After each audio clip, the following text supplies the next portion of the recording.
Hey everyone, it is a Juicy Piece of Pork Cutlets. That's my gaming channel.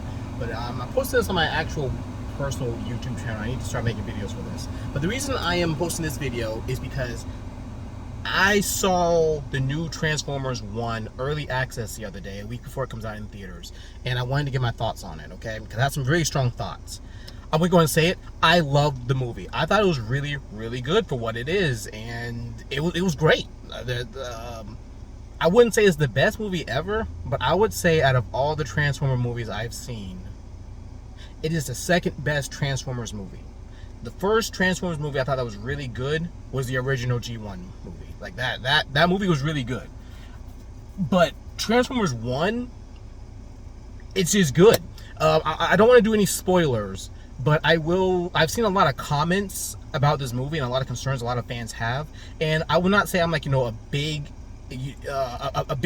fan, but I am a fan of Transformers. I'm like a casual intermediate fan. So I've never seen any of the comics, never read the comics. I've only seen the movies and some of the animated cartoon shows. But common things I hear about the movie, they're worried about the G1, like they don't look anything like their G1 counterparts, and you don't let that deter you from the movie. And I can't go too much into that because there is a spoiler that I can't go into. This movie can work as a prequel to the Michael Bay verse and the new one with the Rise of the Beast, which I thought that shit was terrible. But it can work as a prequel. It works very well. The movie looks hilarious and comedy-like. Even then, they didn't show you some of the darker things in there. They took the animated route. And when I say the animated route, I mean that because these are robots and not actual people, they do get kind of violent with some of their action scenes and some of their death scenes. Like, yeah, they have really good action scenes, like really fast-paced, really creative. This is kind of a spoiler, but I mean, you're gonna see it, doesn't matter.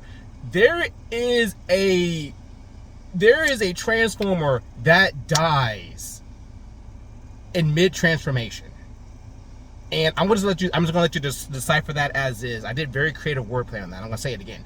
There's a Transformer that dies, gets killed from a transformation, and it was beautiful. They had a lot of the action scenes were just they were really good, very creative. This movie could have worked with a longer runtime, because it's not a perfect movie. I would give it like an 8 out of 10. There were some things that they needed to elaborate and go on to, like for example, they're on Cybertron, and there are natural phenomenon that they needed to describe because it made no sense, but I guess to kind of move the plot along. But I can see why they didn't get the budget for the runtime. First of all, it's an animated movie, it's going to have a higher budget to do the work. But not only that, the latest Transformers movies have not been doing so well, so it probably took them a lot of time to market this and get this green lit for production. And I think the main reason they did was the voice actors, because they had a lot of really high class voice actors. I will say the voice actors, the voice acting, they really did try, and at first it did get kind of annoying. I didn't like the voice acting at first, but as the movie went on, it rubs off on you and it becomes fine, and it's not that bad. But I wish they could have gotten Peter Cullen to come in and voice Optimus Prime, at least towards the end of the movie. But yeah, so they have action scenes, they have death scenes, they have a torture scene. Okay, so if you're saying that this movie looks like it's too much for little kids, no. They work some really adult themes in there. If you're a Transformers fan, you already know the ending and what's going to happen, who's going to turn out what, and so forth. But this is, I think, because I never read any of the comics, this is a brand new universe with a brand new kind of continuity, and it does work. It absolutely works for Optimus and Megatron's character. You can tell they put a lot of energy into building their bonds as brothers. And I will say, Megatron's transformation, he's not even Megatron, he's like D something or another. His transformation to Megatron makes sense, and it felt kind of rushed. But like I said, it didn't have with a longer runtime, they could have definitely fleshed out more of his transition. But overall, though, from what they had with the screen time, they did a good job. It was kind of obvious, but anyway, what else do I want to talk about this movie? Action scenes. It was gonna be comedy. Bumblebee talks a lot, and at first it was kind of annoying. He just runs his mouth, tries to be comic relief.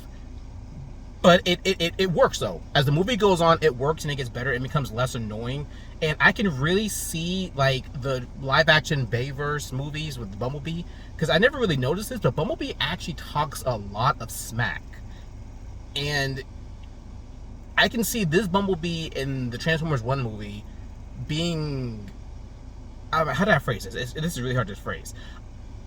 If there is no war on Cybertron and he wasn't a battle-hardened warrior, I can see him being this character from Transformers 1.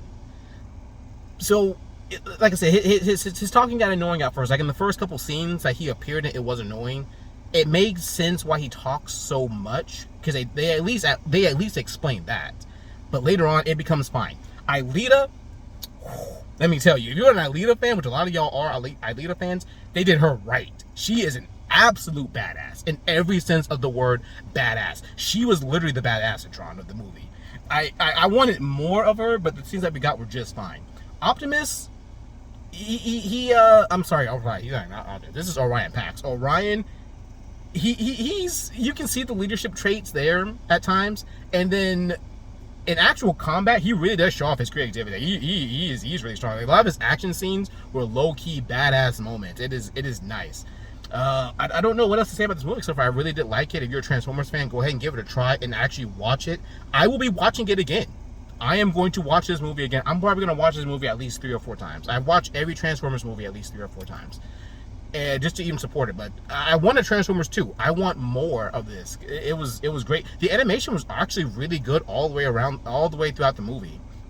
I will say that the plot of the movie with them getting their cogs in order to transform, that is not the plot of this movie. No. There is more that meets the eye to the plot.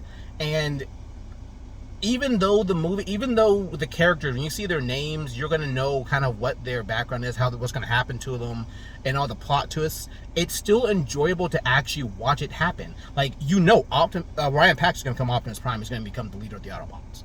We know that. We know that D31 or something or another, I don't remember its actual Transformer movie name, it's just all a bunch of letters and numbers. You know he's going to become Megatron. But it's still nice to see it happen. And there's no people. There's no humans. Oh, absolutely no. No. If a human appeared on Cybertron, first of all, the human's dead because Cybertron has like no air. But no. Transformers wouldn't know what the fuck this thing is. There are no humans. There are also a lot of small callbacks. There's like a lot of small callbacks to other media of Transformers. Like they had a callback to the G1 movie that was just amazingly hilarious. If real Transformers fans, when you see it and you hear it, you're gonna laugh. I was dying laughing in the theater, and no one else responded to it. And I asked the guy next to me, like, I wanted to ask him if like he recognized the callback, but I can't get it. It's a spoiler, even though it's a very small spoiler. But watch it. Definitely watch the movie. Enjoy it. And if you didn't like it, just tell me in the comments like where I'm wrong. I'm very overly critical of movies because I go see movies all the time. So plot twists, plot holes, and stuff like that really bother me. And people tell me I really over critique movies. But I'm not saying this is movie of the year, but this is like one of the best Transformers movies I've seen, and we need to support it, and it needs to get more coverage. So these are some of the comments I've seen on YouTube, and Facebook about this movie series, and a lot of people are just kind of turned off from it. Don't be turned off from it. Just go and see it and enjoy it. It's made there for there's stuff in there for kids and newer fans, and there's still stuff in there for older fans of the series. But anyway, that's it. That's all I got to say about it. Like, comment, subscribe, all that fancy jazz. Take care, stay safe, but no matter what, please stay juicy.